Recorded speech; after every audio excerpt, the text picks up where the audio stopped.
Living in Hawaii is truly amazing. It's been one of the greatest experiences of my life. I've been here for over 20 years, but I'm going to be honest with you in this video. There are definitely some things that suck about living in Hawaii, and we're going to peel it back because if you're thinking about moving out to Hawaii, you deserve to know the things that are going to be a little tough to deal with. I'll give you a heads up right now. Some of these are a little bit controversial, and I might get a few comments here and there that aren't all that positive, but I'm going to say the quiet part out loud. I'm going to tell you the truth about some of the things that do suck about living out here in Hawaii so that you know what they are before you get into it. Maybe you can develop some strategies to help you cope with some of these things, and maybe even decide if moving to Hawaii is a mistake for you. First thing is the high cost of living, and you've probably prepared yourself for that, but what does that exactly mean? Like $8 a gallon of milk is not uncommon. Gas well over $5 happens quite often when gas gets expensive on the mainland. When I go to the mainland and I fill up the tank, I'm always blown away at how cheap the gas is there because I just become used to the cost of it out here in Hawaii. Everything costs more. You go to the hardware store, little things cost a lot of money. Things at Walmart and Target are going to cost even more. The cost of shipping that it takes to get out here is high. And on top of that, we have some really high taxes. We have what's called a general excise tax, which is like a sales tax, but it's on everything that you buy. So even grocery staples that in many places are untaxed, they are taxed in Hawaii, and it happens at every level of a transaction. So sometimes by the time you buy something, there could be 15–20% tax already baked in because that thing has been bought and sold by a manufacturer and a retailer and a distributor and a middleman here or there. There could be a lot of tax on things early on, all the way through to when you buy it.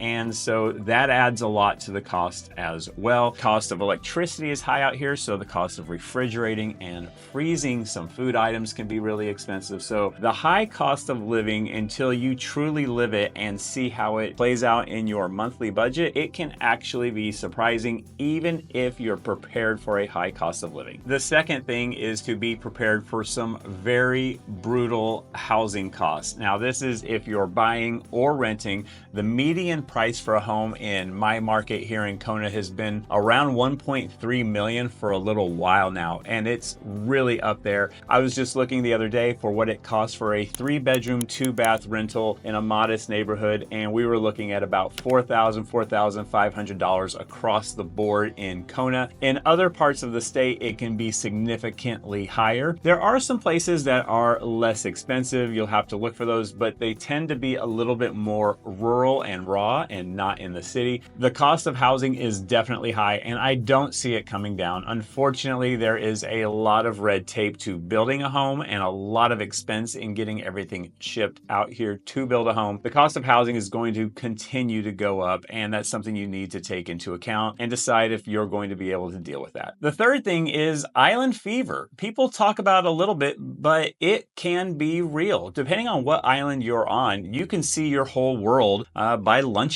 It doesn't take long to drive around most of the islands, except for when you have to deal with the traffic, but you can see your whole world in a day for the most part. Here on the Big Island where I am at, it could take you a little bit longer, but it's the same every day. There's not a lot of variation in the weather, so you really don't get any seasons to make things change up, and over time, a lot of people get tired of just having the same environment around them all the time. You'll have to figure out if island fever is going to be a thing for you. Some people, after being here for about 6 months, they're just over it. They've seen everything. They don't want to go back and see the same things again, and they head back to the mainland. We talked about the cost of living and we talked about the cost of housing, but the other thing that you need to take into account is the fact that on the income side of that equation, it can be really hard to find a job or a career that is going to be very lucrative. A lot of our jobs are related to tourism, some are in construction, and some are in healthcare. But I can tell you The healthcare industry here does not pay on par with the mainland. They actually expect you to work for less than you might make on the mainland in a lot of fields. You may find some specialties here and there that pay better, but by and large, medical professionals will actually make more on the mainland, where the cost of living is significantly less than in Hawaii. And that will lead to our next issue. Healthcare out here can be a problem. If you're on an outer island, you may find that some of the facilities that you may need in an emergency situation simply don't exist, and you have to take life flight over to Oahu to the Queen's Medical Center. And by that point, it could be a really bad situation that cannot be fixed. Generally speaking, the healthcare situation out here in Hawaii is not good. And if you have some serious problems, it can cause you to really have some distress. I'll tell you, I do know of people who have had to move back simply because of this situation with the healthcare out here in Hawaii. For some of the reasons that we mentioned, some of the doctor availability might not be as desirable as you're looking for. And again, if you have a really emergent situation, you may have a hard time getting care in the time that you need. Okay, let's lighten it up a little bit. The next issue that we run into is that shipping can take forever. Now, it's gotten a little bit better over the years, but it does still sometimes take a while. There is no such thing as next day air delivery. It always takes 2 days. A lot of things simply cannot be shipped out here. Maybe they're too heavy, or maybe they have an aerosol, or they're in a pressurized container, or it's some sort of hazardous material like a paint. There are a lot of things that simply can't get shipped out here. Batteries, lithium-ion batteries, don't get shipped out here. So shipping can be a real problem, and it can take a while. So if you're used to being able to get everything ordered from Amazon and to your house in the same day, you're really going to have to recalibrate your expectations. Number 7 is we have natural disasters that come out here. Now, people do worry about lava, but generally speaking, you're going to know when that's coming and you'll have time to evacuate and get your stuff out. That's really not been a problem. But tsunamis can happen, and if you live in a low-lying area, that can be a real situation where you have to decide what you're going to get out of the home in the limited amount of time that you have. Hurricanes can come out here and occasionally hit Hawaii. There's been a couple of large ones that have hit Kauai in the past, and we had one hit the east side of the Big Island a few years ago in the area that used to exist called Kapoho, and that caused a lot of problems and some flooding. So we do have those natural disasters, and unlike most places that have hurricanes, there's nowhere that you can just drive to get away from it. So everyone just sort of has to wait it out, and that can be really stressful for a lot of people. Number 8 is that everything rusts and corrodes and deteriorates in our moist tropical salt air. If you live close to the ocean in particular, you're going to find that every few years you're replacing your flat screen TVs or your refrigerators or your stoves and microwaves and toasters and coffee makers and can openers and every little thing that has some metal inside of it.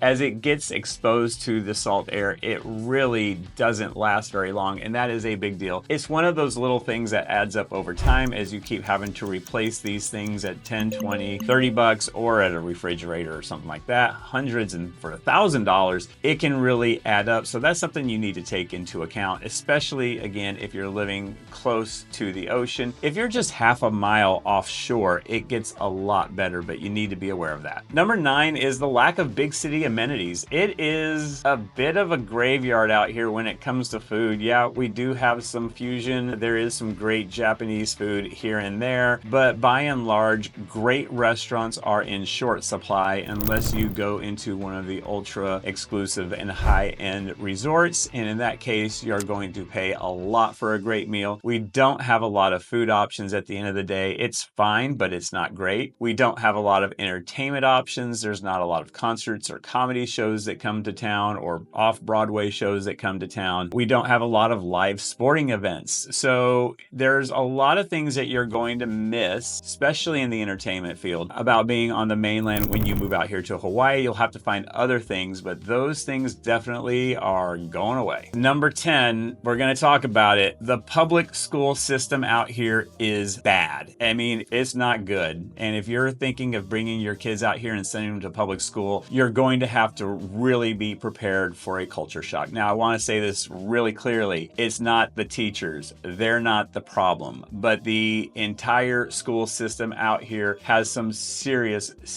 flaws. And bullying is is a major problem. And I'll be honest with you guys, particularly for Haole kids, white kids that come from the mainland, bullying is a real issue. They, for a long time, and it's not as bad anymore, have had Jump a Haole Day. And that's a day, the last day of school for the year, where kids would beat up the other white kids. And they would do it because there's no repercussions, because there's no school tomorrow. And there is still some of that happens here and there. It's not as bad as it used to be, but it can still happen. And that's something you got to be aware of. But mostly the quality of education is just not there. The importance of education hasn't been there for a long time. And for a lot of people, it seems that from what I've heard, that the schools are just trying to get the kids to go through. They're just glad they show up. They're not really there to necessarily teach them all the time. That's something you need to take into account. There are a lot of alternatives that you can look at with some private schools that are out there, and they don't always break the bank, but they can be very, very difficult to get into. So think about that. If you're bringing kids out here, the education system is really going to be a significant challenge. Number 11, the roads, they're not very good, and traffic can be really, really bad. A lot of Hawaii developed before there was really much of a plan for development, and so things just sort of exist. You'll find on Oahu, you're driving through a neighborhood and you take a left turn and you're on a highway. It's really kind of weird in some places. There's not a lot of room to expand. It can be really tough. Some of the worst traffic in the entire country is in Honolulu. I believe it ranks usually in the top 3 with Houston and Los Angeles. So commute times, especially if you're not near your work and you work during traditional work hours, commute times can be really, really long. The conditions of the roads are really poor. New roads don't come very often. The state and counties expect the new roads to be built and maintained sometimes by developers, and then they make development really hard. So we've got some really bad roads in some areas, and you need to be prepared for that. Number 12. Bugs. Yeah, we're in a tropical environment that doesn't have a winter that kills off any bugs, so we are going to have bugs. There will be roaches that fly, centipedes that are scary and look like they would just haul you away. This really exists. We've had a lot of rain recently, so you might have a season where there's a lot of gnats. If you can't handle bugs, do not come to Hawaii. You will definitely have bugs. Now you can spray and treat for those bugs, and a lot of times you'll see a lot of dead bugs, but it's not going to be 100%. You're going to see bugs. You are going to see geckos in your home. If geckos freak you out, don't come to Hawaii. We've seen people who come out here on vacation and they'll freak out because there was a roach or they saw a gecko and they'll want all their money back. That's just part of living in Hawaii and being in the tropical environment, and you're going to have to deal with it. Number 13, it can be really, really hard to travel out of Hawaii. We are very isolated. It takes more than 5 hours to get anywhere, and that's if you're just looking at the West Coast. If you're looking at going to the East Coast, there's really no way to do it without taking a red eye. If you ever have a desire to go to Europe, it will take you 2 red eyes to get there unless you find a magical flight from the West Coast to Europe, and those are very rare and hard to come by. Getting out of Hawaii isn't hard, but it takes a long time, and if you don't like doing a lot of layovers or you don't like flying at night, it can be a real problem. And then once you get somewhere, particularly if you're going to the Central or Eastern time zone, you'll have some significant jet lag. It just does wear you out. A lot of people, when they leave Hawaii, they leave for a couple weeks at a time, just because if you're going to go that far and put your body through all that, you might as well be gone for a while. So you have to understand that traveling out of Hawaii is a little bit of a pain. Okay, and time for the last one, and probably the most controversial one on this list. There can be a mentality among some people who have been here for a long time that is flat unwelcoming to people from the outside. You can call it whatever you want and you'd be right, but it exists out here, and there's a lot of people who enable that sort of mentality that's really hateful towards people who look different or come from somewhere different. Now, I have to be clear, I have not had any of these problems myself, but I have heard of people who have had problems with that, and you do see stories in the news where people who have done nothing wrong, who are minding their own business, have some real serious problems with other people who are there with this mentality that anyone from the outside should not be here and should go home. You'll even find it in politics locally, where people are telling anyone who looks different from them that they should go home and they don't belong here. Things that would absolutely be like not allowed on the mainland in the US. It happens out here, and with some regularity and with a lot of acceptance. The other people who may be friends with these people aren't going to step up and say that that's wrong behavior. So that happens out here a lot. But again, it hasn't happened to me. But I do know people who've had to deal with this on a very, very personal basis. And there's not a lot of help or support, not from law enforcement, not from the court systems, not from neighbors. So that's something that you just have to be aware of. It does exist out here. Okay, guys, I hope you found these 14 things to be helpful. As always, we got more videos for you up in the corner. Check this one out.